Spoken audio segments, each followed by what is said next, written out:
Hello dears, जय हिंद। कम समय में अच्छा क्वेश्चन का प्रिपरेशन करने के लिए एक नया सीरीज लेकर आए हैं।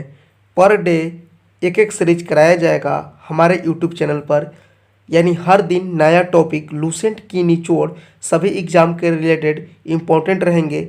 ये कोई भी आपके एग्ज़ाम के लिए रामबाण साबित होंगे। तो आप वीडियो को फुल वॉच करिए, उसके बाद आप खुद बताइएगा कि वीडियो कैसा है और आपको सारा चीज़ आसानी से समझ में आएगा।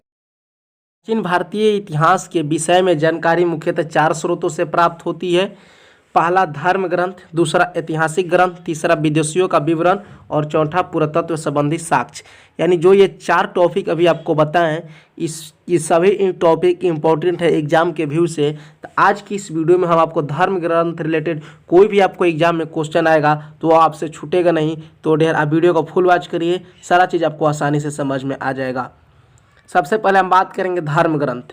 धर्म ग्रंथ यानी वैदिक शब्द वेदों से बना है। यानी क्वेश्चन आपको आ सकता है एग्जाम में, वैदिक शब्द कहाँ से बना है? वेदों से। और आएगा वेदों का अर्थ क्या होता है? तो वेदों का अर्थ ज्ञान होता है। वैदिक काल 2 भागों में बांटा गया है, पूर्व वैदिक काल और उत्तर वैदिक काल।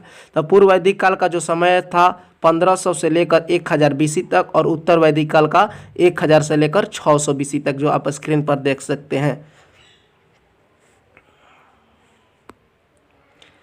यहाँ से आपको 12 नहीं 14 क्वेश्चन बनेंगे। ये जो इतना स्क्रीन पर दिखाई दे रहा है, इसमें से 14 क्वेश्चन आपको कोई ना कोई लगभग एग्जाम में, इस बार एनडीए का एग्जाम में आया था, एनडीए 2 2021 में। वेद कितने होते हैं? तो वेद 4 होते हैं, जिसका संकलन किए थे वेद व्यास। कौन कौन होते हैं? पहला ऋग्वेद, दूसरा यजुर्वेद, तीसरा सामवेद और चौथा अथर्ववेद। इसका पठकर्ता कौन है? यानी ऋग्वेद का पठकर्ता होत्री हैं, यजुर्वेद का अधर्वायु, सामवेद का उदात्री और अथर्ववेद का ब्रह्मा। यानी जो ये चारों बताएं, ये 1 बाय 1 करके वेदों का पाठ करता है। और वहीं प्रत्येक वेद का एक उपवेद होता है। ऋग्वेद का उपवेद आएगा एग्जाम में तो क्या लिखिएगा? आयुर्वेद, यजुर्वेद का उपवेद, धनुर्वेद, सामवेद का उपवेद, गंधर्ववेद और अथर्ववेद का उपवेद शिल्पवेद।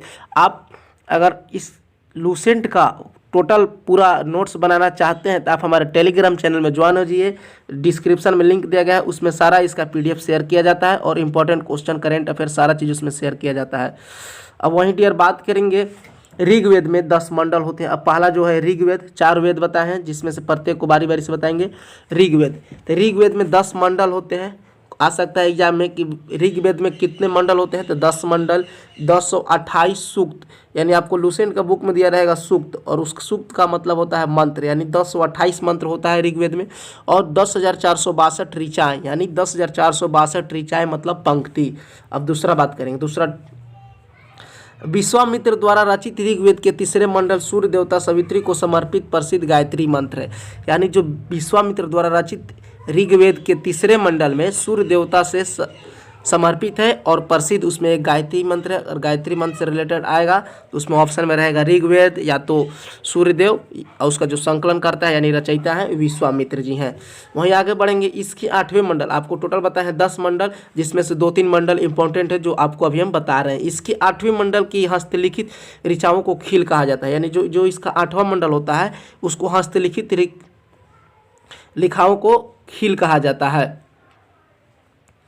अब वहीं डियर बात करेंगे, ऋग्वेद में 10वें मंडल में वर्ण, यानी ऋग्वेद के 10वां मंडल से वर्ण, यानी जो आप सिंपल भाषा में जाति कह सकते हैं, 4 भागों में बांटा गया है कर्म के आधार पर। उस समय जाति बांटा गया था, पहला ब्राह्मण, दूसरा क्षत्रिय, तीसरा वैश्य, शूद्र। तो अब क्वेश्चन आ सकता है, ब्राह्मण की उत्पत्ति कहाँ हुई? तो ब्रह्मा जी के मुख से। क्षत्रिय की उत्पत्ति ब्रह्मा जी की भुजाओं से। वैश्य की उत्पत्ति ब्रह्मा जी की जंघाओं से। शूद्र की उत्पत्ति ब्रह्मा जी की चरणों से। जैसा कि आपको स्क्रीन पर सारा चीज़ दिखाई दे रहा है, आपको समझ में आ रहा होगा। और आगे बात करते हैं क्या है। ऋग्वेद में इंद्र के लिए 250 तथा अग्नि के लिए 200 ऋचाओं की रचना की गई। यानी ऋग्वेद में एक ऋचाओं का रचना की गई है, जिसमें इंद्र के लिए 250 और अग्नि के लिए 200। अगर आप इस पूरा वीडियो को देखिए और जो वेद रिलेटेड कोई भी आपको एग्जाम में क्वेश्चन आता है, या तो आप कहीं से PDF डाउनलोड करके उससे मारिए, जितना वीडियो में बताया है इसको से बाहर 100% गारंटी है कि नहीं जाएगा। ऋग्वेद में प्रमुख सबसे पवित्र नदी सरस्वती माना गया है। आप बहुत सारे एग्जाम में क्वेश्चन पूछा गया है कि ऋग्वेद में सबसे पवित्र नदी कौन है? तो ऑप्शन रहेगा गंगा, सरस्वती, ब्रह्मपुत्र, कृष्णा, कावेरी। तो बहुत सारे भाई लोग मार देते हैं गंगा, तो आपको मालूम होगा सरस्वती, तो आप सरस्वती मारिएगा तो आपका सही आंसर होगा। ऋग्वेद में अधन एक शब्द प्रयोग हुआ है, वो अधन शब्द गाय के लिए प्रयोग किया गया है। अस्तोमा सदगम ऋग्वेद से लिया गया है, यानी एक अस्तोमा सदगम एक पंक्ति है जो ऋग्वेद से लिया गया है। ऋग्वेद में आर्य का मुख्य व्यवसाय पशुपालन है। आपको क्वेश्चन आ सकता है ऋग्वेद में सबसे मुख्य व्यवसाय क्या है? ऑप्शन में रहेगा शिक्षा, पशुपालन और अन्य कुछ कुछ ऑप्शन रह सकता है। तो जो ऋग्वेद में जो आर्य यानी ऋषियों का जो मुख्य व्यवसाय था पशुपालन था। ऋग्वेद में संपत्ति प्रमुख रूप गोधन है, यानी एक ऋग्वेद में एक संपत्ति शब्द आया है वो गोधन के लिए रिलेटेड है। उसी तरह से आपका ऋग्वेद से जितने क्वेश्चन आया था वो सारा चीज़ आपको हम क्लियर कर चुके हैं। अब बात करेंगे दूसरा यजुर्वेद। दूसरा क्या होता है? यजुर्वेद सस्वर पाठ के लिए मंत्रों तथा बलि के समय अनुपालन के लिए नियम का संकलन करना यजुर्वेद कहलाता है। मंत्रों तथा बलि के समय अनुपालन के लिए नियम का संकलन यजुर्वेद कहलाता है। यह एक ऐसा वेद है जो गद्य एवं पद दोनों में है। यजुर्वेद कैसा है? ये गद्य और पद दोनों में है। अब उसी तरह से दो वेद समाप्त हो गया। अब तीसरा सामवेद।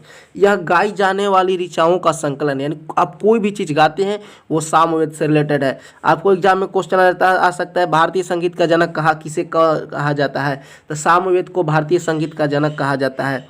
अब लास्ट अथर्ववेद। अथर्वा ऋषि द्वारा ये रचित वेदों में रोग निवारण, तंत्र मंत्र, जादू टोना, साप, वशीकरण, आशीर्वाद, स्तुति, औषधि, अनुसंधान, विवाह, प्रेम, राजकर्म आदि वर्णित है। यानी आपको इससे क्वेश्चन आ सकता है कि विवाह किस वेद से रिलेटेड है, यानी किस वेद से संकलित है? तो अथर्ववेद से। प्रेम अथर्ववेद, राजकर्म, ये जितना आपको ब्लैक कलर से आपको लिखा गया है इस वीडियो में दिखाई दे रहा है, ये सारा चीज़ किस में आ जाएगा? अथर्ववेद में। अथर्ववेद में एक सभा एवं समिति का शब्द का जो उल्लेख किया गया है, ये कौन थे? तो प्रजापति की दो पुत्रियां थी। अब लास्ट में कुछ रिवीजन वाले क्वेश्चन है जो आपको जानना जरूरी है इसी के रिलेटेड। आपको जो चारों वेद बता दिए वो आपका क्लियर हो गया। अभ्यास के लिए कुछ एक्स्ट्रा क्वेश्चन। आर्य एक संस्कृत शब्द है, यानी आर्य एक संस्कृत शब्द। आर्य के बारे में पढ़े हैं। आर्य कैसा शब्द है? संस्कृत शब्द है जिसका अर्थ होता है श्रेष्ठ। आर्य का मतलब श्रेष्ठ होता है। अब उसी तरह से नेक्स्ट, मैक्स मुलर ने कहा था कि आर्य मध्य एशिया से आए थे, यानी कुछ लोगों का कहना था कि आर्य कहीं मध्य एशिया से, यानी किसका कहना था? मैक्स मुलर का कहना था कि आर्य मध्य एशिया से आए हैं। और डॉक्टर संपूर्णानंद का कहना था कि आर्य यूरेशिया से आए थे। डॉक्टर संपूर्णानंद का कहना था कि जो आर्य थे यूरेशिया से आए थे। अब वहीं बाल गंगाधर तिलक भी कुछ बोले हैं। बाल गंगाधर तिलक ने कहा था कि आर्य आर्कटिक पर्वत यानी उत्तरी ध्रुव से आए हैं। आपको सारा चीज़ आसानी से क्लियर हो रहा होगा। मुझे उम्मीद है आपको वीडियो अच्छा लग रहा है। ये लेक्चर 1 है, इसी तरह से अगला लेक्चर आएगा, तो आप वीडियो को अच्छा से देखिए और चैनल को सब्सक्राइब कर लीजिए चैनल पर पहली बार है तो, और आगे इसी तरह से वीडियो आते रहेगी। स्वामी दयानंद का कहना था कि आर्य तिब्बत से आए थे, यानी स्वामी दयानंद का क्या कहना था? कि आर्य तिब्बत से आए थे। प्रसिद्ध 10 राजाओं का युद्ध, दसराज युद्ध पुरुषनी नदी के तट पर लड़ा गया, यानी किस नदी पर लड़ा गया? आ सकता है क्वेश्चन। प्रसिद्ध 10 राजाओं का युद्ध कहाँ हुआ? पुरुषनी नदी के। शुक्ल सूत्र ज्यामिति विषय से संबंधित है। शुक्ल सूत्र है जो किससे है? ज्यामिति विषय से संबंधित है। तो आपको ये सीरीज कैसा लगा?